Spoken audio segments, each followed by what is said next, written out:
وأذنت لربها وحقت وإذا الأرض مدت وألقت ما فيها وتخلت وأذنت لربها وحقت يا أيها الإنسان إنك كادح إلى ربك كدحا فملاقيه فأما من أوتي كتابه بيمينه فسوف يحاسب حسابا يسيرا وينقلب إلى أهله مسرورا وأما من أوتي كتابه وراء ظهره فسوف يدعو ثبورا ويصلى سعيرا إنه كان في أهله مسرورا إنه ظن أن لن يحور بلى إن ربه كان به بصيرا فلا أقسم بالشفق والليل وما وسق والقمر إذا اتسق لتركبن طبقا عن طبق فما لهم لا يؤمنون وإذا قرئ عليهم القرآن لا يسجدون بل الذين كفروا يكذبون والله أعلم بما يوعون فبشرهم بعذاب أليم إلا الذين آمنوا وعملوا الصالحات لهم أجر غير ممنون صدق الله العظيم.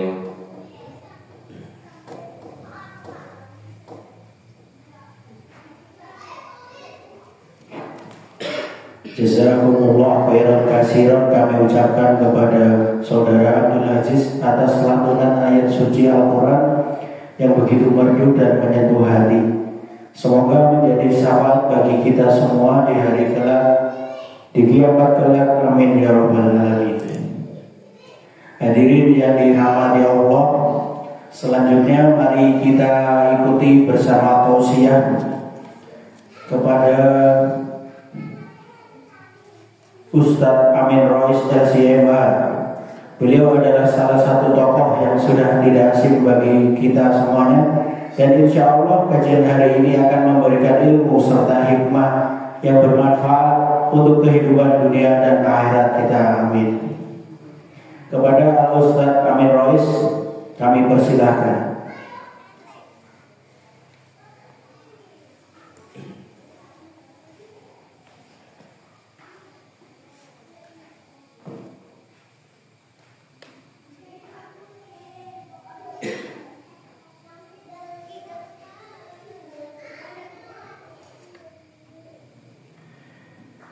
Bismillahirrahmanirrahim. Assalamualaikum warahmatullahi wabarakatuh. Alhamdulillahirabbil alamin wa bihi nasta'in wa ala umuri dunya waddin. Walhamdulillahilladzi khalaqa 'abdahu wa khayra ummatin akhrajahu ummatan wasatan ja'ala. Walhamdulillahilladzi hadana li hadza wa ma kunna linahtadiya lawla an hadana Allah.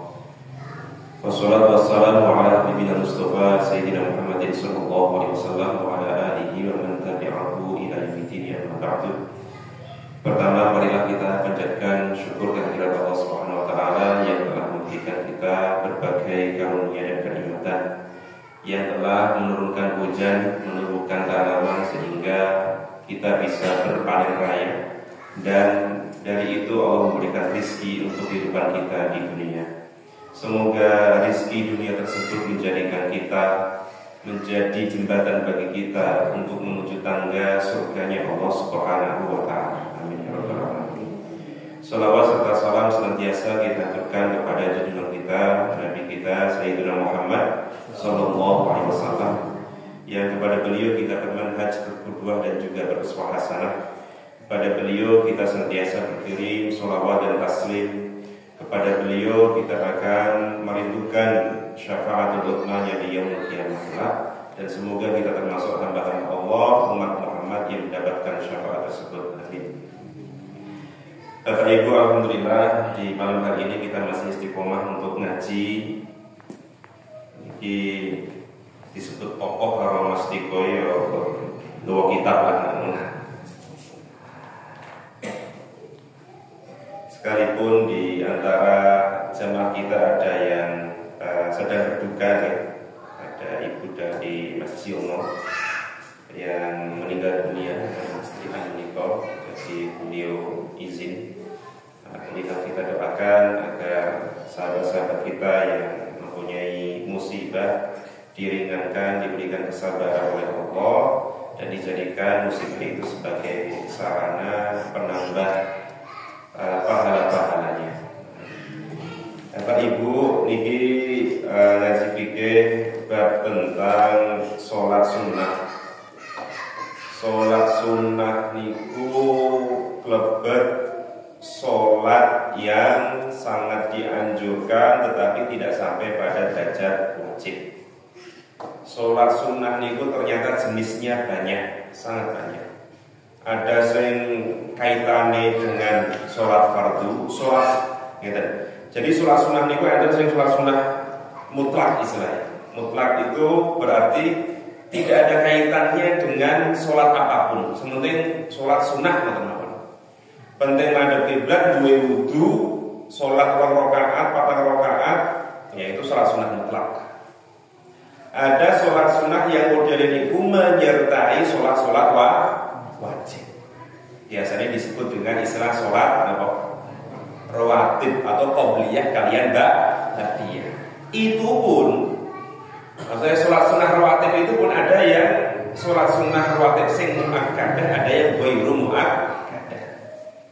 Bahkan kalau di total itu yang muakkadah sama yang ghairu muakkadah, sholat sunnah rawatib itu cacahnya 30-an.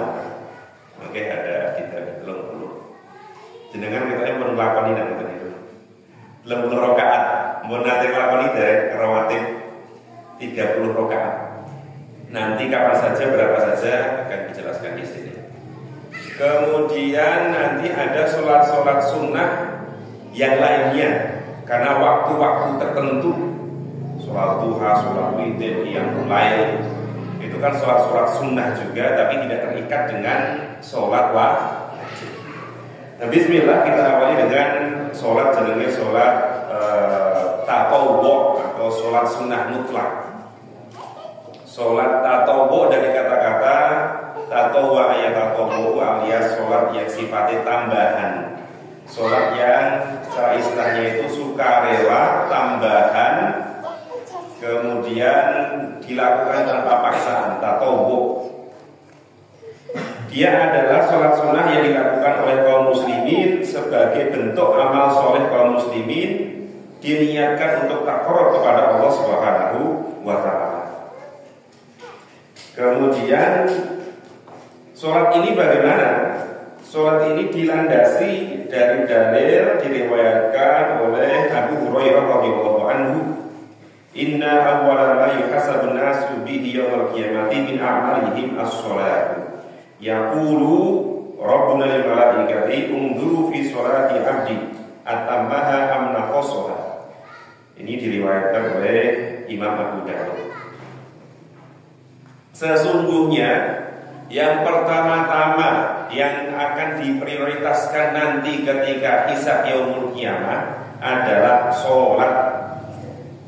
Yaqulu Rabbuna lil malaikati, kemudian Allah ngendikan dumateng para malaikatnya, unzuru fi sholati abdi, lihatlah pada sholat-sholat hambaku itu. Atamaha amnakosoha, sholat-sholat mereka itu, yang wajib-wajib itu, atamaha, apakah mereka mengerjakannya dengan sempurna? Amnakosoha, apakah mereka mengerjakannya dengan ada kekurangan? Nah, melakukan sholat wajib secara sempurna itu berarti sempurna syarat rukunnya, kemudian sempurna secara kesunahan-kesunahannya. Syarat dalam sholat: suci badan, suci tempat, masuk waktu, mustaqbilal kiblat, kemudian dilakukan dengan berdiri bagi yang mampu, itu syarat-syaratnya. Rukun-rukunnya: takbiratul ihram, membaca al-fatihah, kemudian berdiri, rukuk, sujud, dan seterusnya. Itu syarat rukunnya. Tapi kan bisa dimaksimalkan dengan, contohnya adalah dikerjakan dengan khusyuk, dikerjakan dengan awal waktu, dikerjakan dengan jamaah, dikerjakan dengan masjid. Itu bentuk-bentuk kesempurnaan sholat fardu. Itu atamah. Amna posoha, atau hamba-hambaku itu mengerjakan sholat dengan nukson, dengan naqsun, dengan kekurangan. Kekurangan maksudnya gimana? Mengerjakannya di akhir waktu, mengerjakannya dengan tidak sungguh-sungguh, mengerjakannya dengan sering munfarid, tidak berjamaah, tidak pergi ke masjid, kemudian tidak menghadirkan kekhusyuan, sering ragu-ragu. Itu adalah bentuk nukson dalam sholat, ketidaksempurnaan dalam sholat. Kita tidak berbicara sementing sah, Pak Ustaz. Ya, sah, ya insya Allah sah. Tapi kita berbicara tentang kesempurnaan pahala dan kekurangan dalam pahala tadi. Nah, Allah mengatakan kepada para malaikat, lihatlah kepada sholat-sholat hambaku, apakah mereka mengerjakannya dengan sempurna atau mereka mengerjakannya dengan kekurangan-kekurangan. Fa in kana tamatan katabullahu ta'ala, apabila mereka mengerjakan dengan sempurna, aku tulis pahala-pahala mereka dengan sempurna. Wa in kana intaqasa minha syai'an, tetapi apabila hambaku itu mempunyai kekurangan dalam sholat mereka, unzuru hal li 'abdi min tatawwu'in, maka lihatlah apakah hambaku itu mempunyai stok sholat-sholat tambahan, stok amal-amal sholat tambahan. Fa in kana lahu tatawwu' qala atimu li 'abdi fardhu min tatawwu'i, apabila hambaku itu mempunyai stok-stok tambahan dalam bentuk amal soleh, sholat nafilah, sholat tatawwu', maka sempurnakan sholat fardu yang kurang itu dengan amalan-amalan soleh di dia. Kemudian, nah ini itu dalilnya tadi tentang sholat tatawwu'. Sholat tatawwu' itu dibagi menjadi beberapa hal. Tadi ada sholat tatawwu' yang sifatnya mutlak atau sholat sunnah mutlak. Dia tidak terikat dengan waktu sholat tertentu, tidak terikat dengan momen tertentu. Dia sementing sholat tatawwu'. Ini disampaikan di sini, lil abdi an yusolli minan nawafil ma syaa fi ghairi awqatina. Sholat sunnah mutlak itu diperkenankan bagi hamba-hamba muslim ma syaa fi ghairi awqatina, terserah bagi mereka, maksudnya cacair berapa rakaat, kemudian ma syaa fi dzalika fi ghairi awqatina, selama tidak pada waktu yang dilarang untuk melakukan sholat.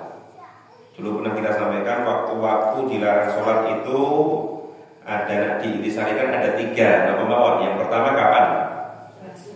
Setelah subuh. Yang ketiga sebelum asar. Ketika matahari di pertengahan, itu justru malah dilarang. Jadi antarane entek-entekane sholat duha sampai zuhur itu malah dilarang melakukan sholat sunnah mutlak. Ingat, yang dilarang sholat sunnah mutlak.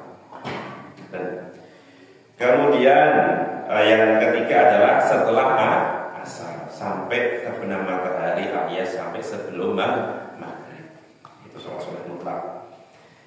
Kemudian wala yataqayyadu bi adadin mahdudin, tidak ada bilangan tertentu.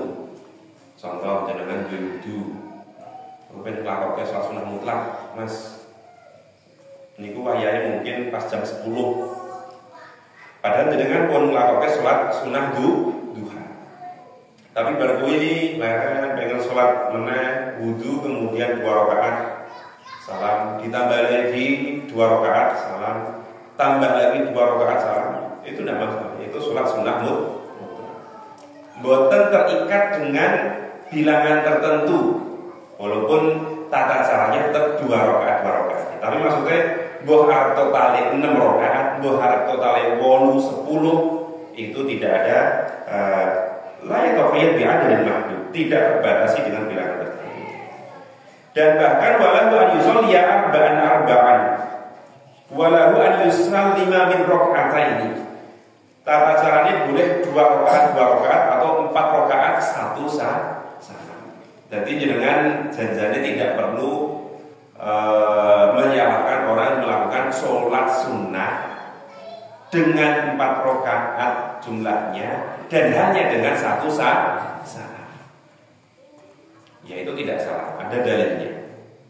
Dan bahkan nanti sholat witir pun juga ngoten niku, tidak harus 2 salam kemudian 1.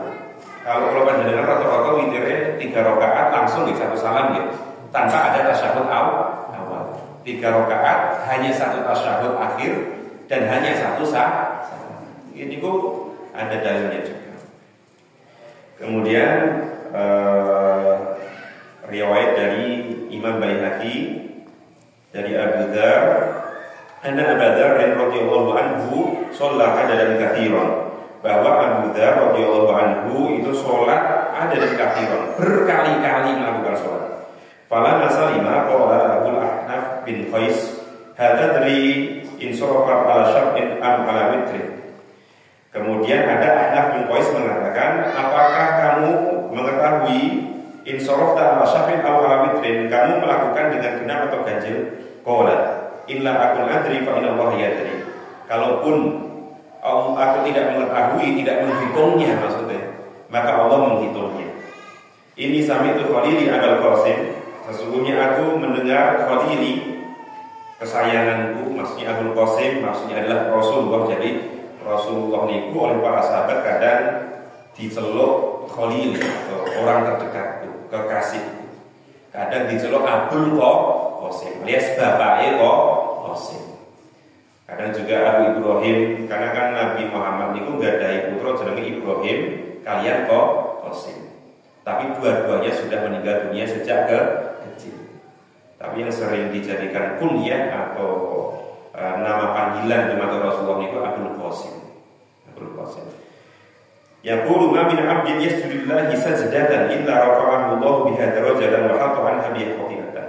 Beliau mengatakan bahwa aku pernah mendengar kanjeng Nabi mengatakan, tidaklah seorang hamba sujud kepada Allah kecuali Allah akan meninggikan derajat dia dan akan menghapus khotiahnya atau dosa-dosa kecilnya. Nah itu adalah dalil dari sholat sunnah mutlak atau sholat tatawwu mutlak. Fakulu sholat yang tatawwu biha abdi ilallah, setiap sholat yang ditujukan untuk mendekatkan diri kepada Allah, walam yakun laha sababun muayyan, dan tidak ada sebab tertentu, dan juga tidak tabi'atun di sholatil mafruḍah, dan tidak sebagai pengiring dari sholat-sholat fardu, maka itu sebagai sholat tatawwu. Kemudian itu sholat sunnah tatawwu itu termasuk sholat sunnah yang paling free, betul, paling wis tidak ada ikatannya apa-apa. Sementing boten dilakoke pas auqatin nahi, pas waktu-waktu dilarang sholat. Kemudian sekarang sholat yang mengiringi sholat fardu, sholat sunnah yang mengiringi sholat fardu. Nah, as-sunnah tabi'ah di sholat, enten sing muakkad, enten sing ghairu muakkad. Sholat sunnah yang mengiringi sholat fardu itu ada yang sangat ditekankan, alias istilahnya muakkad.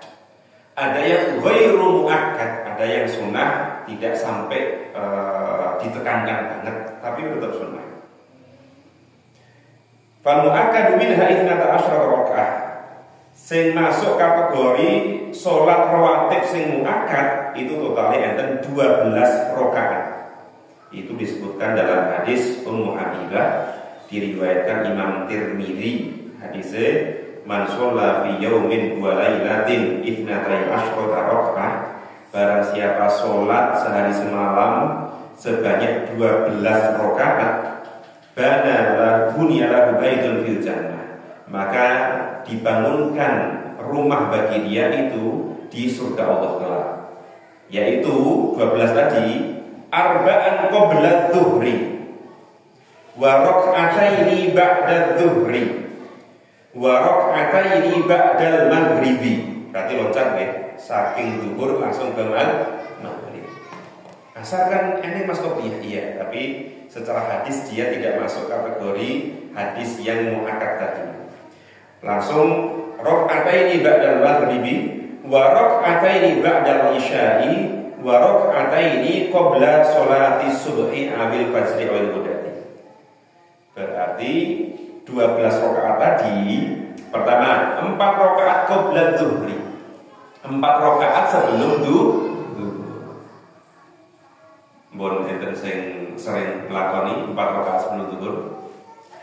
Dan 4 rakaat itu boleh dikerjakan dengan 2 salam atau bahkan 4 dengan 1 salam. Nah, kalau seringnya ndelok 4 rakaat 1 salam itu biasanya jamaah-jamaah dari daerah-daerah Uzbekistan, sing madhab-madhab Hanafi niku mereka sering melakukan sholat-sholat sing 4 rakaat itu hanya dengan 1 salam. Tapi kalau kita sudah terbiasa rong rakaat salam, itu saya mawon. Itu jadi keleresan beberapa jam yang lalu enten sing taklek, Mas, apa bener qobliyah Jumat itu 4 rakaat? Bener apa betul? Qobliyah Jumat 4 rakaat. Nah, jadi memang ada pertanyaan-pertanyaan tentang Jumatan tertentu. Ketika kan enten hadis Rasulullah pas khutbah, kemudian enten tiang masuk langsung linggih. Kemudian Rasulullah ngendikan, "Kowe wis salat?" Dereng Rasulullah. "Ya wis, salat dhisik." Oleh Rasulullah sebagai khatib ketika itu memerintahkan orang yang baru datang dalam masjid Jumat itu untuk melakukan sholat dulu.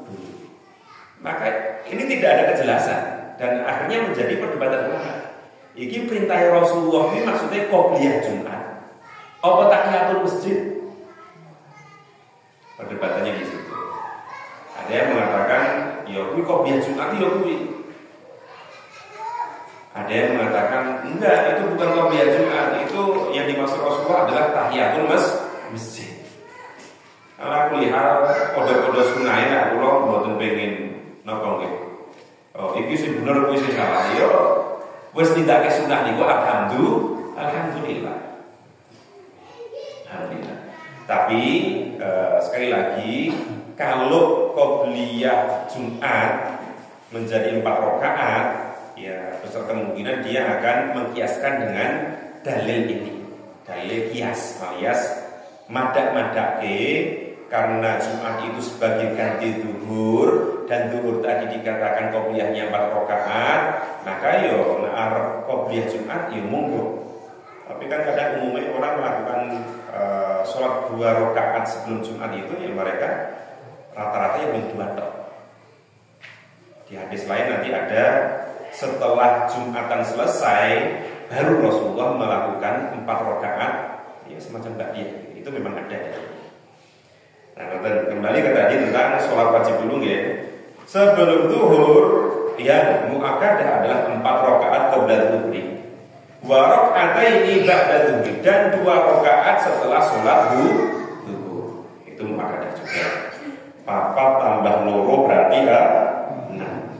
Wa rak'ataini ba'da maghribi, 2 rakaat setelah maghrib. Itu berarti 8. Wa rak'ataini ba'da isya'i, 2 rakaat setelah isya. Berarti 10. Wa rak'ataini qabla sholatil fajri, 2 rakaat sebelum sholat subuh. tapi 12. Ini termasuk sholat sunnah rawatib yang muakkadah dan terhimpunnya dalam satu hadis. Karena ada beberapa kesimpulan fikih itu, dia kesimpulannya itu setelah menelaah beberapa hadis. Tapi kalau ini yang hadis saya bacakan tadi itu muncul dalam satu hadis. Arba'atun qabla dzuhri, rakaatani ba'da dzuhri, rakaatani ba'da maghribi, ba'da isya'i dan seterusnya. Nah, itu yang muakkadah ada 12. Wa ghairul muakkadah 16 atau 18 rakaat. Adapun salat sunah rawatib sing tidak muakkadah atau ghairul muakkadah itu bilangannya ada sekira 18 rakaat. Yang pertama, rakaatani ba'da sholatid dzuhri tadhammani ila raka'ataini muakkadataini. Jadi ini yang ghairu muakkadah ba'da zuhur ada 2 rakaat. Yang muakkadah ba'da zuhur juga ada 2 rakaat. Jadi di total itu ba'diyah zuhur itu juga bisa dikerjakan sebanyak 4 rakaat. Jadi mau versi peng-pengan, versi de wong kuat, wong sing yatma'u fil ibadah, sing tomak dalam ibadah. Berarti cacahe nak zuhur niku qobliyah 4, ba'diyah 4. Nak pengen kabeh lho. Berarti 4 qobliyah, 4 salat zuhur, 4 ba'diyah, total pinten niku? 12 rakaat. Oke, 4 tambah 4 12 rakaat. Kemudian wa arba'un qabla sholatil asri aw raka'atan. Kemudian tadi kalau secara muakkadah asar niku mboten disebut sama sekali. Tapi kalau rawatib sing ghairul muakkadah, nah sebelum sholat asar itu ada yang mengatakan entah 2 rakaat atau 4 rakaat. Ini dalil kalau yang pertama tadi man sholla arba'an qabla dhuhri wa arba'an ba'daha haramallahu 'alan nar, riwayat Imam Ahmad dan Tirmidzi. Kalau tadi dalilnya barang siapa sholat 4 rakaat sebelum zuhur dan 4 rakaat setelah zuhur, maka Allah akan mengharamkannya dari siksaan api neraka. Ini bukan diharamkan dari siksaan api neraka, itu berarti api neraka sama sekali tidak mencicipi daging kita. Amin ya robbal alamin. Dengan terutama sing melek-melek handphone itu, ampun melu-melu kepincut karo wong-wong sing gawe video-video rekaan seolah-olah mereka di neraka. Itu sekarang sedang viral. Halo guys, aku lagi di neraka iki panggonan kulit neraka karo cekikian, karo undang-undang. Kok dolan rene ya karo ora sudi. Itu ada orang-orang sekarang jenenge AI atau artificial intelligence atau kecerdasan buatan. Jadi dia tidak perlu nyuting wong-wong, cukup nggawa tulisan wahai Gemini atau Copilot atau ChatGPT atau Leonardo dan sebagainya. Banyak nih tuh, intinya aplikasi komputer, buatkan aku video gambaran tentang neraka. Dalam video itu ada perempuan mengucapkan kalimat bla bla bla bla bla. Ini langsung muncul dari video.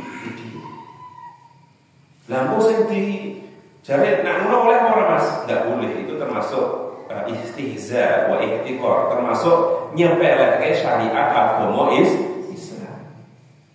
Bagaimana mungkin ada seseorang kok membuat video rekaan ajak-ajak nang neraka, kemudian dia runtuh alias keliling neraka, iki lho panggonan keliling neraka, sosok bulan rene ya. Itu ya bukannya kita enggak suka guyon, kita suka guyon, kita suka humor dan sebagainya. Cuma itu termasuk sesuatu yang menyepelekan akhirat. Alih-alih itu menjadi guyon, bisa jadi itu menjadi dosa dan maksiat. Engko sing dihisab, sing dihukum sapa Mas? Ya sing gawe promen itu. Prom itu istilah untuk ya tulisan di program tadi. Karena kan tadi kalau orang melakukan video ada orangnya di syuting, nah itu kan akan disiksa. Tapi ini kan boten uang. Jadi lewat tulisan, engkau wis jedul videonya dewi. Saya kena hisab siapa? Ya bukan di video, tapi orang yang membuat perintah tulisan. Nah kita ikhtiarnya adalah terbebas dari api neraka sama sekali. Karena muslim itu menjadi muslim saja, menjadi muslim saja itu tidak lantas menjadikan kita terhindar dari siksa api neraka. Kalau terhindar, seorang muslim terhindar dari kekal di neraka, enggak. Setiap muslim akan terhindar dari kekal di neraka, tapi tidak terhindar dari cicipan hisab neraka. Paham betul? Gitu ya.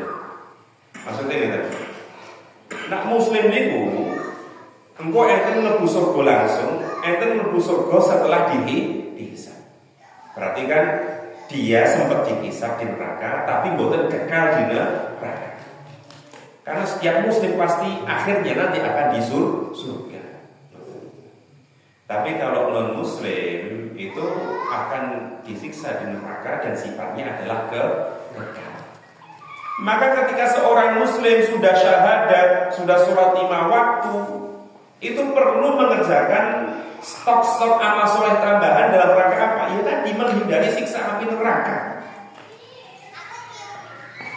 Karena cicipan api neraka itu gitu, tetap loro, tetap panas, tetap suloyo. Nah hadis tadi mengatakan barang siapa sholat 4 rakaat sebelum zuhur, sholat 4 rakaat setelah zuhur, maka dia akan diharamkan oleh Allah dari siksa api neraka. Semoga yang hadir di sini, keluarga kita di rumah, termasuk orang-orang yang dihindarkan dari siksa api neraka. Amin ya rabbal alamin. Itu. Kemudian wa arba'un qabla sholatil asri. Kemudian 4 rakaat atau 2 rakaat sebelum sholat asar. Dalilnya adalah rahimallahu imro'an shalla qabla asri arba'an. Allah menyayangi hamba-hamba yang mengerjakan sholat qobliyah asar 4 rakaat. Jadi kalau fadilah sholat zuhur tadi dibebaskan dari siksa api neraka, kalau qobliyah asar fadilahnya adalah disayangi oleh Allah Subhanahu wa ta'ala. Kalau seandainya kita merasakan kebahagiaan yang tidak terkira, disayang bojone, disayang anake, disayang keluarga besare, disayang simbah, ini bukan sebuah kondisi jiwa yang sangat bahagia. Kalau ini rahimahullah alias disayang oleh Allah Subhanahu wa ta'ala. Niku kaping 3.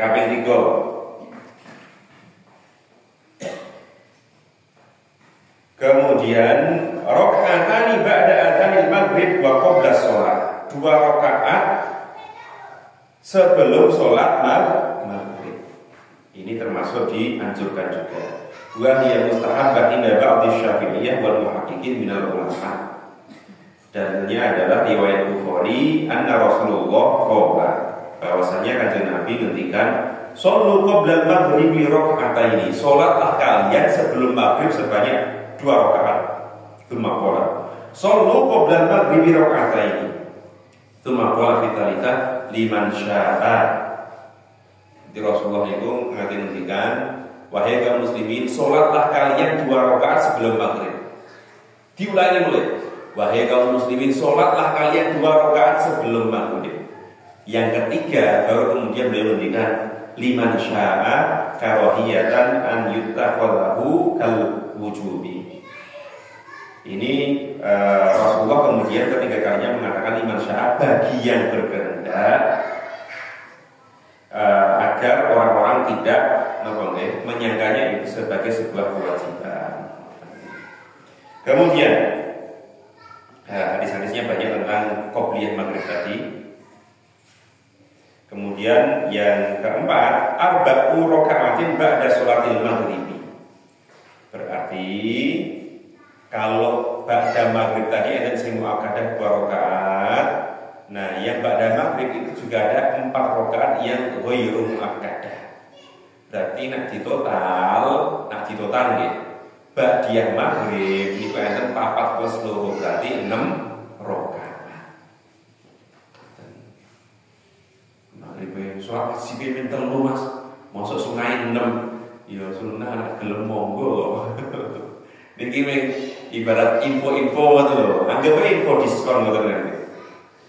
Ustaz Muin niku almarhum Muin Dinillah Basri almarhum beliau niku ngeten. Ibaratkan ini.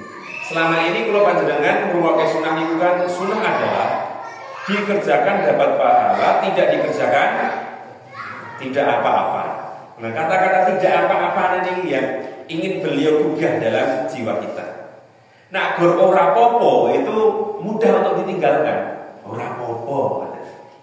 Tapi sesekali kita perlu memahami sunnah ini tidak selalu dari segi fikih, tapi memahami sunnah dari segi al-ihsan, dari segi tazkiyatun nafs. Maka beliau mengatakan sunnah itu sesekali dipahami dengan mengerjakannya mendapat pahala, meninggalkan sunnah itu berpotensi mendapatkan kerugian. Karena ibaratnya kan jenengan teng pasar Lombok sing biasanya pinten saniki 100.000 atau 80.000. Pinten Bu? Pinten Bu? 50.000. Kok kemudian delalai khusus dino iki Jumat Kliwon. Khusus Jumat Kliwon lomboke dadi sekilo 20.000. Nak jenengan wis nang pasar kok mboten tuku padahal duit kira-kira jenengan rugi napa mboten? Itu kalau kacamata sing global niku rugi. Dino iki 20.000 padahal sesuk mundak 50.000 harga normal.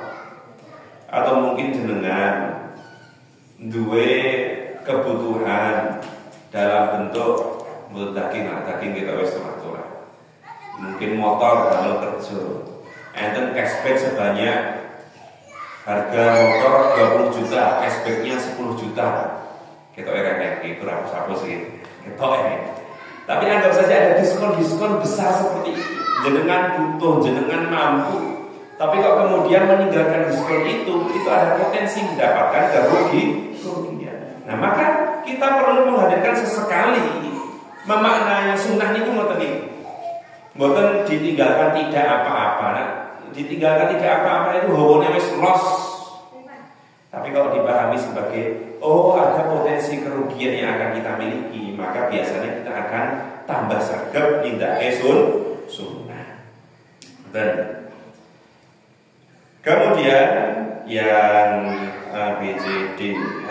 Yang kelima adalah rakaatani qabla sholatil isya'i. 2 rakaat sebelum sholat isya.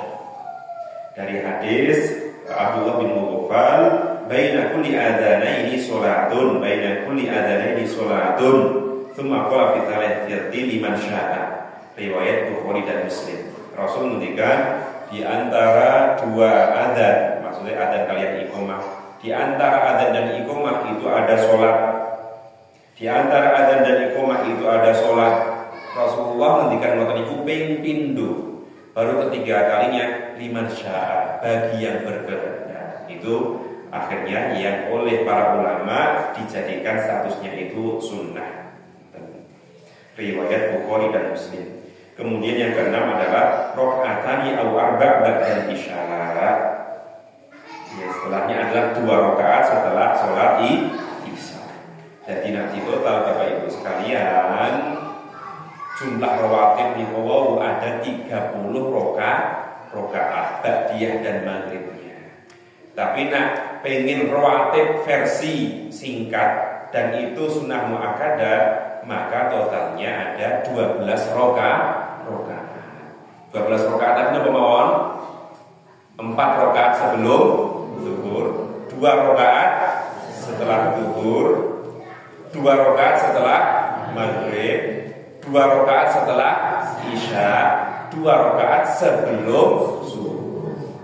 Jadi nanti total sing rawatib muakkadah dan 12 tadi. Nah, sesuk jajal-jajal sing biasane qobliyah zuhur niku 2 rakaat, ya tambahi 4 rakaat.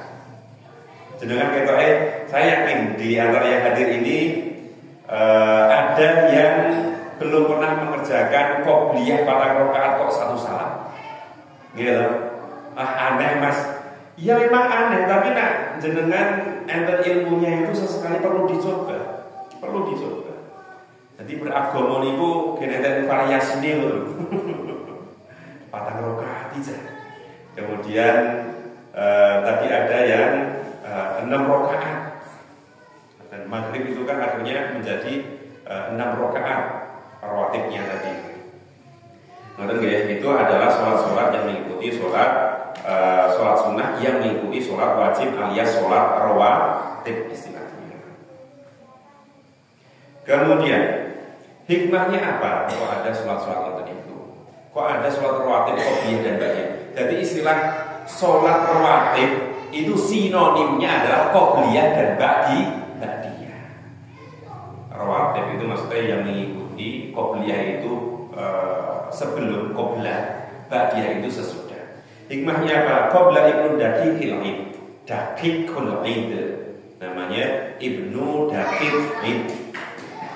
Fi taqdim nawafil al-faraid wa ta'khiru anha makna latif munasib.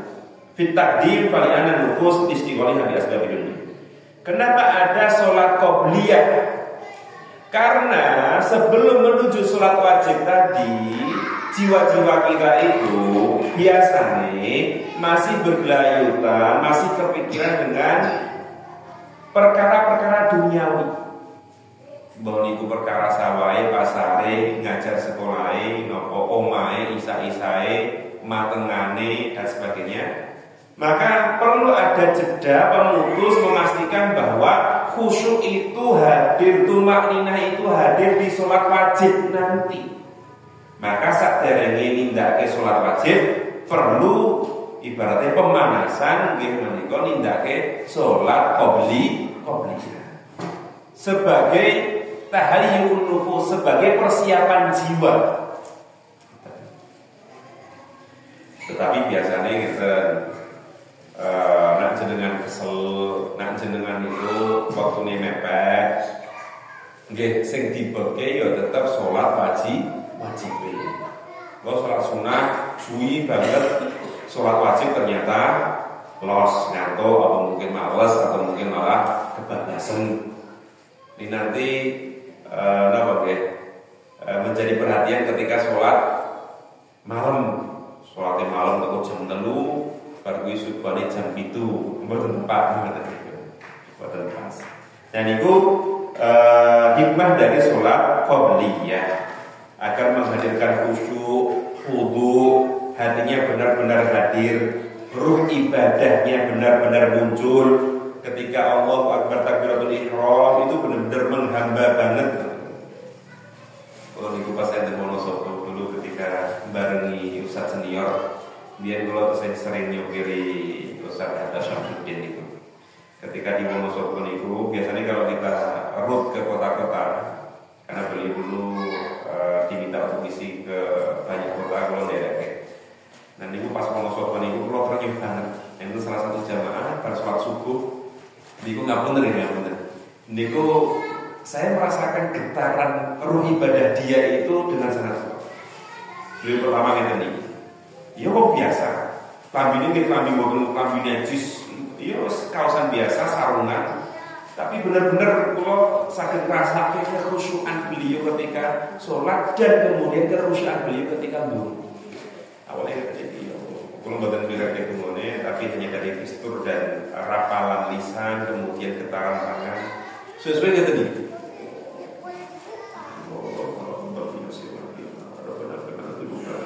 Sesuai kata dia. Ya ini buat terus koyok hidup. Saya tidak melihat itunya. Saya melihat ya tadi ruh khusyuknya itu loh. Saya kalau maknani maknanya.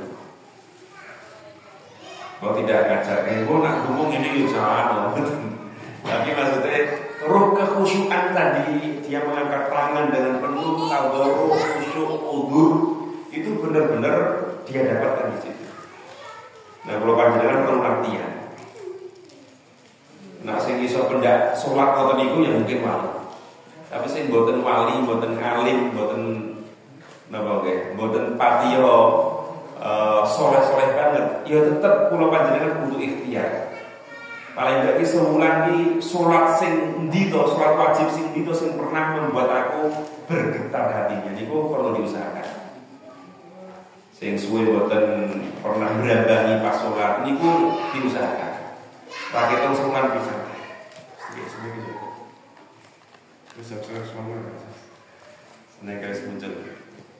Sekali lagi itu termasuk napa nggih muhasabah untuk futur kita. Nah, kemudian faidah qadimatin nawafil ala faraid anisat an-nafsu bil ibadah. Ketika nawafil atau qabliyah itu didahulukan dari faraid, maka anisat an-nafsu bil ibadah. Anisat itu tenang. An-nafsu itu jiwa-jiwanya tenang untuk beribadah. Wa takayyafat biha taqarrub min al-khusyuk, dan akan hadir khusyuk. Dan kemudian kenapa ada sholat ba'diyah? Ya, tadi sudah disebutkan pertama, itu sebagai bagian pelengkapan yang sempurna dari sholat wajib yang mungkin kita melakukannya belum sempurna. Jadi qobliyah fungsinya adalah pemanasan, ba'diyah fungsinya adalah penyempurnaan. Semakin apa gede. Jadi maka kayak butuh jenengan juga senang. Nah, kayak senang lah, kayak rumput laut nih, seneng larang gitu. Nah, kemudian terakhir lagi, sholat sunnah fajar. Ya. Jadi kenapa sholat sunnah fajar? Jadi gitu. Istilah subuh itu kita di Indonesia. Istilah subuh itu kita istilah Indonesia. Kalau Arab sana atau bahkan nggak kudu Arab lah, Yunan Turki atau Uzbekistan itu biasanya mereka pakai sholatul fajar. Jadi sholat fajar itu maksudnya bukan sholat duha atau sholat pas fajar itu bukan. Sholat fajar itu justru malah istilah atau sinonim yang digunakan oleh mayoritas umat Islam untuk menyebut sholat subuh. Nah tadi qobliyah subuh, qobliyah fajar sudah disebutkan. Tapi kenapa kemudian muncul di sini? Karena memang ada fadilah yang sangat agung sekali. Fadluha dari Aisyah radhiyallahu anha, ani Nabi sallallahu alaihi wasallam qala, "Rak'ata al-fajri khairun minad dunya wa ma fiha." Iki populer dan pendek, monggo sesarangan dikiroke kula. Rak'ata al-fajri monggo. Khairun minad dunya wa ma fiha. 2 rakaat sholat fajar. Nah kalau, dan ini penting, hadisnya mengatakan rakaatul fajr, 2 rakaat sholat fajar. Tapi maknanya bukan 2 rakaat sholat subuh. Hadis ini sanadyan muni rakaatul fajr, tapi maksudnya adalah qobliyah subuh. Berarti kalau kita terjemahkan, 2 rakaat qobliyah subuh itu lebih baik dari dunia dan seisinya. Saya harapkan ini dihafal. Soalnya langsung dirasuk itu kayak angel. Tenang nih 2 rakaat fajar mosok luwih apik mbangane Honda NX. 2 rakaat atau qobliyah subuh mosok luwih apik mbangane omah rong tingkat. Itu kalau kita tafsirkan dengan hal-hal yang sifatnya pragmatis, materi, itu mungkin sulit menerima itu. Tapi paling enggak jenengan midangkan dirungoknya diapalke dhisik. Lambat laun baru nanti akan muncul kesadaran dan kemudian menjadi bagian yang istiqomah untuk dikerjakan, yaitu 2 rakaat sebelum subuh. Ini sampai nanti ada bagian tentang ini, bagian tentang mengkodoknya bagaimana. Nah kemudian itu fadilahnya takfifuha, dan sunnahnya alias anjurannya yustahabbu takfifu hadain rak'ataini hatta yanshaqqa li salatis subuh. Sunnahnya mengerjakan 2 rakaat sebelum subuh itu adalah dengan takhfif. Takhfif itu maksudnya mengerjakannya secara ringan. Ringan itu maksudnya cepat tapi kemudian tidak kehilangan tumakninah. Kalau pas lagi. Jadi gambaran sholat sunnah kok takhfif itu ribut maksudnya. Ya, dari Hafsah mengatakan karena Rasulullah Yusuf Rokaten langsung berjamaah imam. Ini riwayat Bukhari Muslim. Rasulullah mengerjakan 2 rakaat sebelum subuh fi baiti yukhafifuhuma jiddan. Beliau mengerjakan qobliyah subuh itu di dalam rumahku, di dalam rumahnya Hafsah. Yukhafifuhuma jiddan, dan beliau sangat meringankan atau cepat atau bacaan ini cepat. Kemudian apa yang dibaca? Langsung kesimpulan. Dikatakan di sini bahwa beliau ketika sholat sunnah qobliyah kok cepat, biasanya beliau hanya membaca surat apa? Cepat biasanya ini ada yang mengatakan Malik mengatakan Al-Fatihah mawon. Artinya sholat sunnah kok mau Al-Fatihah tok niku nggih sampun sah. Apalagi ngapunten kalau niku kadang di tekoni Mas iki ya beliau ada yang bertanya kemudian ikut jamaah. Iki padahal wis manjing arep tak komati. Tapi dhek iki tekone keri berarti nak sholat qobliyah subuh niku suwe. Nah itu kan akhirnya napa nggih? Kalau sudah ada waktu kesepakatan ngoten niku, maka jamaah sing keri-keri niku diminta kebesaran hatinya untuk menyesuaikan waktu yang berjalan yang menjadi kesepakatan di mushola atau masjid tersebut. Jadi akhirnya simpulan tadi antara komati dia ini kok bagi sholat qobliyah 2 rakaat, bagi suwi banget, macane yo suwe, sujude yo suwe. Padahal ngapunten, sholat sing rata-rata suwe niku biasanya ditindakake Rasulullah pas dhewe. Kalau pas bersama banyak jamaah, itu kita sudah sebutkan di kajian sebelumnya, itu afdalnya malah untuk mempercepatnya atau untuk meringankannya. Sudah tahu, makanya kadang kalau itu perlu dipahamkan, terutama di masjid mushola yang berada di jalan-jalan raya yang biasanya itu menjadi jujukan para musafir. Wis waktu jedane niku suwe, adzan ke iqomah niku suwe ngono niku. Nah, suwe itu kan maksudnya wis adzan musafir teko. Nah, arep temu kan mboten penak wis adzan, arep lekaran yo ora penak. Akhirnya kan dia sila 10 menit belum diadani. Kayak nembang sholawatan sampai 20 menit imam belum teko. Ngene iki yo ketoke genggingan to. Gur nunggu salat masjid. Akhirnya itu akan menjadi kendala bagi para musafir. Ini khususan tadi saya sebutkan masjid mushola yang biasanya menjadi jujukan musafir. Nunggunya suwe, sholatnya suwe, bar sholat yang masih ada tambahan-tambahan suwe. Akhirnya apa? Akhirnya sholat yang seharusnya bisa dinikmati oleh kiai, santri, musafir, mungkin pedagang, pembeli, petani dan sebagainya, itu akhirnya terasa berat. Karena ada tambahan-tambahan yang memberatkan yang seharusnya mboten kudu. Nah, arep tambahan-tambahan ini ya sifatnya itu pribadi saja. Nah, kembali ke tadi itu dalil takhfif sholat tadi banyak nih.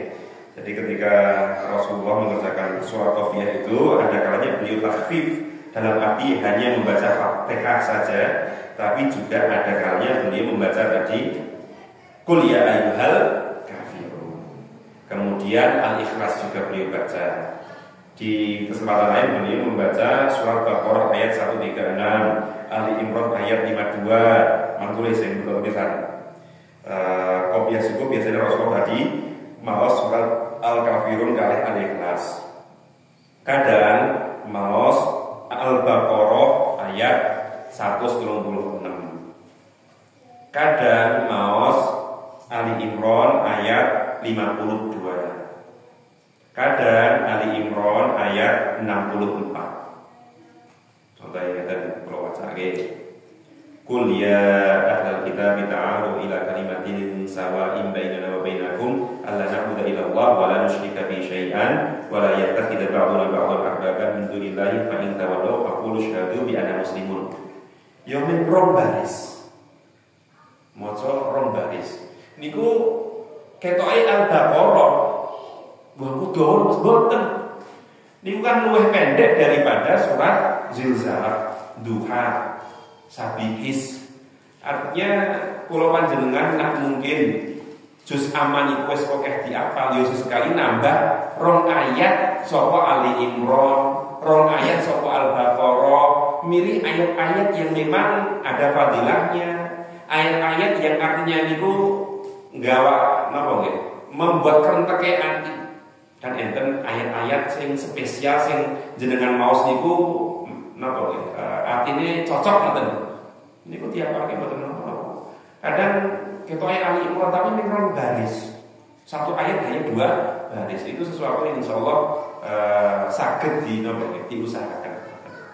Apalagi kalau sebenarnya ayat itu ternyata bagian dari doa. Ayat itu ternyata bagian dari ruqyah syar'iyyah. Niku langkung saya. Itu ayat yang dibaca. Kemudian niki al-iltija ba'da. Jadi Rasulullah itu ini perlu pemahaman yang runut. Di hadis ini dikatakan bahwa karena Rasulullah idza raka'a raka'atil fajr itu ja'ala syiqatil iman. Rasulullah nak berlakoke 2 rakaat subuh, 2 rakaat qobliyah subuh niku biasane turu miring kanan. Nah niku sempat dieloni oleh beberapa sahabat dan tabi'in ngoten niku. Sampai akhirnya sahabat lainnya mengingatkan, jangan melakukan demikian di masjid. Artinya apa? Sahabat tadi paham bahwa hadis tadi memang ada. Rasulullah turu sedilet madhep kanan berlakoke qobliyah subuh. Ada yang memahami juga itu maksudnya tidur sebentar setelah qiyamul lail. Tapi dengan catatan itu adalah hadis yang kaitannya beliau nindake neng jero ngomah. Nah niku jenengan praktekke neng masjid-masjid niku dadi perkara. Wis adzan tak qobliyah subuh dhisik berarti turu kowe nyebalake takmir ya matine. Jadi ada kesunahan bubuk sebentar menghadap ke kanan, itu konteksnya adalah ketika sholat tadi dikerjakan di dalam rumah. Dan jenengan perlu ingat bahwa sholat sunnah niku wau afdole justru dikerjakan di dalam rumah. Jadi sholat sunnah afdolnya dalam rumah, termasuk qobliyah. Jadi sangat memungkinkan jenengan sholat qobliyah zuhur niku enten omah teko masjid sholat sunnah meneh mboten yo nak ajeng sholat sunnah monggo, nak ajeng tahiyatul masjid nggih monggo. Tapi kalau mau sholat zuhur langsung ya ndak apa-apa wis qobliyah. Itu al-iltija. Kemudian ini mengqadha sholat sunnah fajar. Karena saking 2 rakaat fajar itu sangat-sangat ditekankan, khairun minad dunya wa ma fiha, itu bahkan ada hadis, ada pembahasan fikih sing kaitannya dengan mengqadha salat sunnah. Akhirnya memang ada hadisnya, walaupun kalau pertama ketentuannya ini langsung saya sampaikan kesimpulan. Boleh mengqadha qobliyah subuh dengan syarat dia itu adalah orang yang sudah istiqomah mengerjakan sholat sunnah qobliyah tersebut. Nah seminggu niku 2 kali mengerjakan qobliyah subuh. Kalau opini saya pribadi, dia tidak masuk mengerjakan qadha. Tapi kalau dalam seminggu itu dia sudah 4 kali, 5 kali, berarti kan sering nindake. Itu ya berarti dia kalaupun sempat ketinggalan, dia diperkenankan mengerjakan sholat qadha qobliyah subuh senadyan iku dilakoke setelah subuh. Ingat, bar subuh niku janjane mboten oleh sholat sunnah. Tapi karena keistimewaan sholat sunnah qobliyah subuh tadi, bagi orang yang sudah istiqomah, maka para ulama akhirnya membolehkan sholat sunnah tersebut diqadha. Walaupun dulu saya sempat menegur orang-orang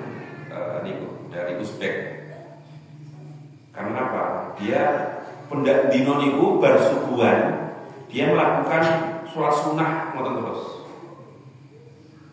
Maksudnya apa? Kalau seandainya dia itu termasuk orang yang istiqomah, kudune orang pendak dino mengkodok. Nak kodok niku khusus bagi yang khilaf dan sebelumnya istiqomah. Tapi nak pendak dino kodok berarti dia kesehariannya tidak masuk kategori istiqomah melakukan qobliyah subuh.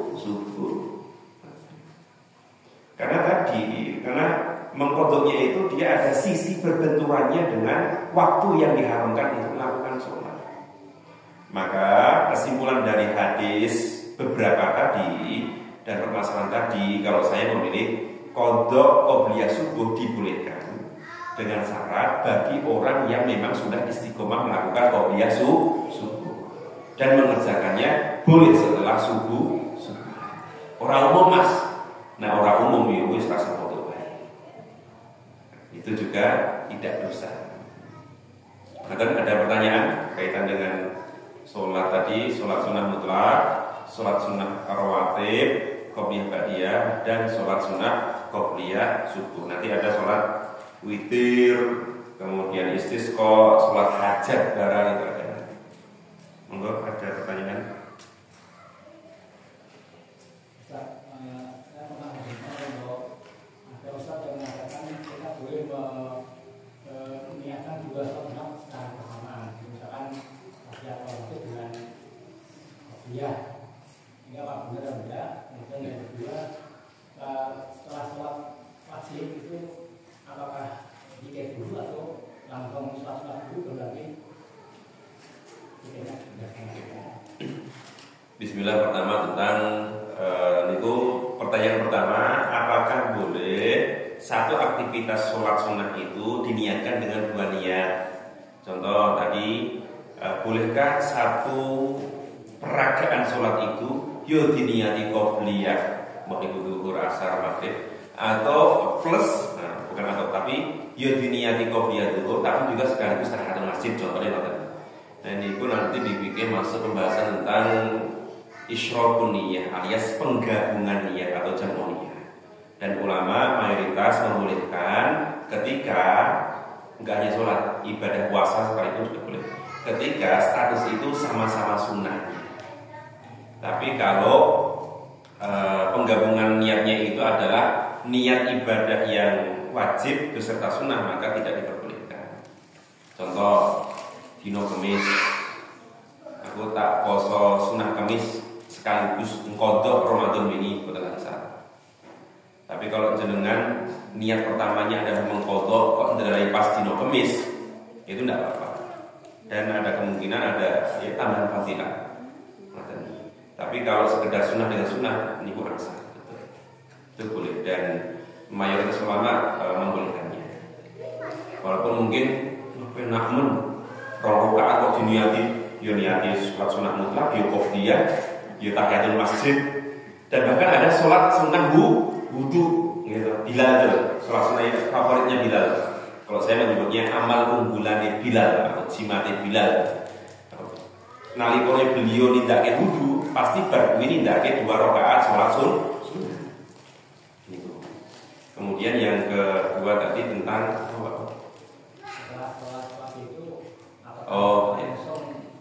sholat ba'diyah langsung atau tidak dulu. Kalau umumnya saya belum baca ibarat makolahnya. Tapi secara praktek yang saya ketahui secara umum, setelah sholat wajib itu adalah dzikir doa dulu, baru kemudian sholat sunnah. Nah, mazhab Hanafi atau ini saya temukan karena memang ketika di Korea itu Indonesia itu minoritas, Syafi'i ini minoritas. Yang mayoritas justru mazhab Hanafi yang itu adalah mazhabnya Uzbekistan, Pakistan, Bangladesh, Turki dan sebagainya. Nah, kalau orang-orang yang dari daerah sana, memang saya menemukannya tadi. Mereka itu biasanya setelah sholat wajib, kemudian ba'diyah 2 rakaat, baru kemudian dzikir dulu. Tapi kalau kita itu dengan yang sudah ada selama ini itu sampel pas dan sudah benar dan ada rujukannya. Sholat wajib, dzikir doa, kemudian ba'diyah. Dan ini kan mulai meneh. Itu ndonga bar salat ki ora masruk. Nah niku napa nggih? Kayak goro-goro ya, saya seperti itu. Karena apa? Itu masruk. Ndonga bar salat wajib niku masruk. Dan biasanya nanti akan memperdebatkan kata-kata likuli duburi sholat. Nah kata-kata dubur itu ada yang memahaminya sebagai pas. Ya, dubur sholat itu maksudnya pas akhir-akhir sholat, berarti pas tahiyat akhir. Ada yang mengatakan dubur itu maksudnya adalah ba'da atau akibah, yang artinya adalah setelah sholat selesai. Baru kemudian itu. Kalau saya sendiri mengikuti pendapat bahwa dongo itu selain ketika tahiyat akhir itu juga diperkenankan seperti berdoa dari fitnah dajjal, tapi kemasyru'annya adalah setelah sholat itu juga ada. Itu eneng dalile, eneng ibarate, dan bahkan yang mayoritas ulama mengatakan ada. Yang mengatakan tidak ada itu sangat minoritas dan syadz itu. Saya kira itu yang bisa Bapak sampaikan. Semoga menambah semangat kita untuk tadi qobliyahnya kita niatkan sebagai pemutus hiruk pikuk dunia. Kemudian ketika Allah Akbar kita hadirkan hati jiwa kita dan ruh beribadah. Dan ba'diyahnya kita niatkan sebagai penyempurna dari sholat-sholat fardu yang mungkin ada ketidaksempurnaannya. Syukur ikhwani suara asma'alaikum. Semoga didekatkan pada ketaatan, didekatkan pada cahaya ilahi, didekatkan kepada taubat dan maghfirah Allah Subhanahu wa taala, rahmat Allah Subhanahu wa taala, dan semoga kita semuanya dibencikan, dijauhkan dari kemaksiatan. Amin ya rabbal alamin. Assalamualaikum warahmatullahi wabarakatuh.